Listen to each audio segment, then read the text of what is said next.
Now, the GBI has been called in to investigate, as you mentioned, what is currently being described as an apparent murder-suicide. Now, one of the 3 murder victims is actually one of the Sheriff's Department's own, a veteran officer with the Paulding County Sheriff's Office. Now, investigators say that they actually first grew concerned when Corporal Sammy Driscoll, a 10-year veteran of the Sheriff's Office, failed to show up for a scheduled court appearance in which he was scheduled to testify.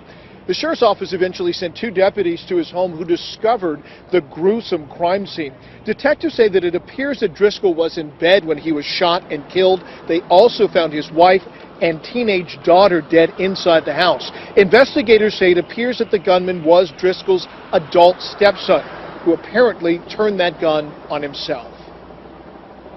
I've got a whole office full of people that's distraught right now, and that was one of the main reasons for calling the GBI in, so that my guys wouldn't have to come in and deal with what's going on inside this house. I know every one of the girls at my office, every time I've called up there, they're all squalling. We've got 3 different preachers that's up there talking to them now.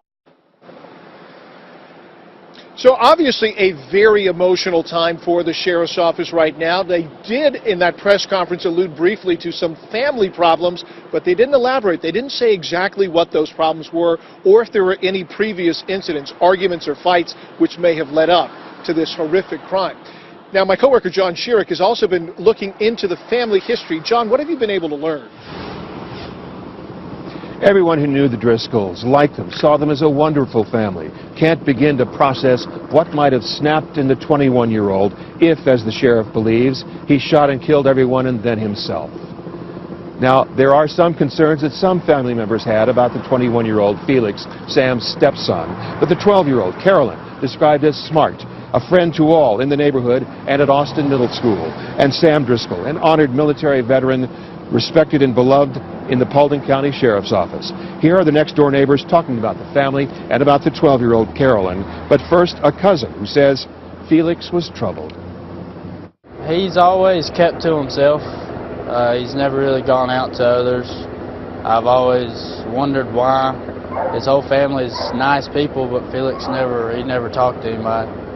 There was always something a little off. They're a good family. I mean, they were great people. I'm devastated. I mean, I can't even imagine. I can't even imagine that happening. It is sad. It's very sad. She was a really, really smart girl. She had a lot going for her. She was really smart. She could have gotten into like a lot of colleges. So now the GBI will be interviewing family members, relatives, friends, everyone who knew the Driscolls to try to piece together what might have been going on in the last several weeks, last several months that might have led up to this terrible tragedy.